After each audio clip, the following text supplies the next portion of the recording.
introduce the topics which are to be studied in BSc Botany Part 1. As you know that there are two papers, paper 1 and paper 2. And in paper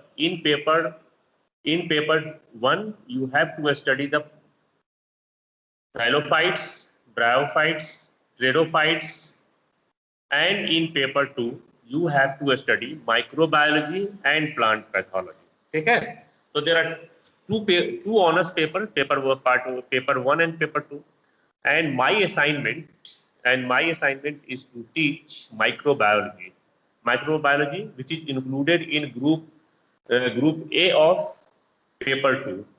And in the A, in the section A, you have to study virology, bacteriology, industrial microbiology, and in section B, you have to study the plant pathology, in which you have to study different diseases of the plants caused by the fungi, bacteria, mycoplasma, etc. So this is the introductory lecture today. So as far the microbiology is concerned, which is included in section 1, section A of the paper 2, this microbiology is not in. I think that the term microbiology is well known to you. You have already studied bacteria and viruses in the 11th class. At first, the microbiology. Let us at first define the term microbiology. Microbiology is a branch of science, biological science, which deals with the study of microbes. Okay, and these microbes are the such organisms which cannot be seen without the help of microscope. Such small organisms which cannot be seen with the naked eyes, and they can only be seen with the help of the microscopes, are called microorganisms. And you can use the term, either you can use the term microorganisms or microbes. Okay, and these microbes have been categorized in two major groups: the prokaryotic microbes and the eukaryotic microbes. As far the prokaryotic microbes are concerned, the prokaryotic microbes include bacteria, which in turn are of two types: archaebacteria and true bacteria. True bacteria, that is a eubacteria. And besides bacteria, cyanobacteria, which are cyanobacteria, you have to study cyanobacteria. Cyanobacteria is the another name of the blue-green algae, and you all know that blue-green algae are the prokaryotes. So these bacteria, cyanobacteria, mycoplasmas, rickettsias, chlamydias, these are the categorized as the prokaryotic microbes. They are the prokaryotic microbes. I have just just described the names of the prokaryotic microbes. I am again going to repeat the names, which these includes the bacteria, cyanobacteria, mycoplasma, rickettsias, and chlamydias.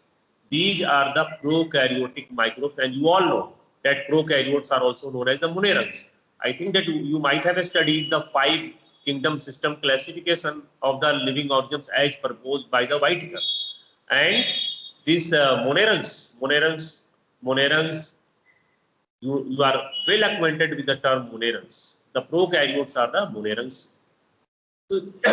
And you all know that besides the bacteria, cyanobacteria, rickettsias, and chlamydias, viruses are also studied in the microbiology.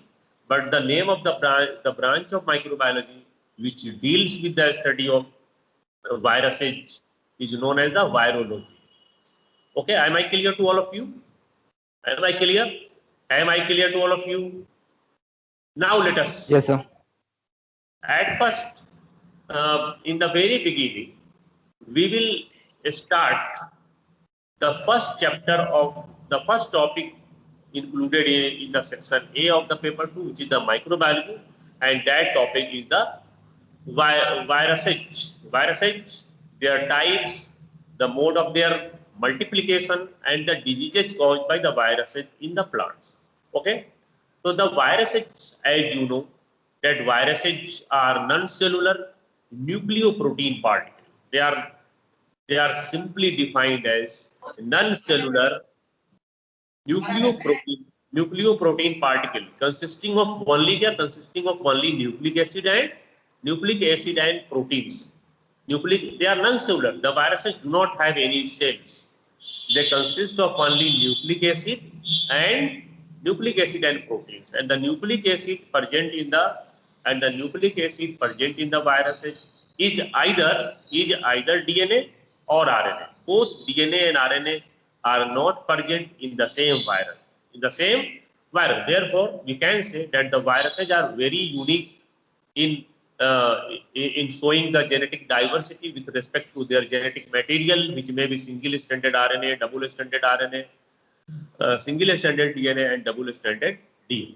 So, today, the viruses, as far the definition of viruses are concerned, viruses are non-cellular nucleoprotein particle, and they act as connecting link. They act as a connecting link between the non-living and living organism. What does it mean? It means that when the viruses are present in the environment, when they are present outside the living host cell, they act as the non-living. And when viruses enter the cells of the living organism, they become active and they start to act as the living organism. Therefore, the viruses are said to be the connecting link between the non-living and living.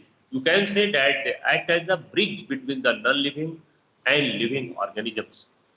Am I clear to all of you? Am I clear? Yes, sir.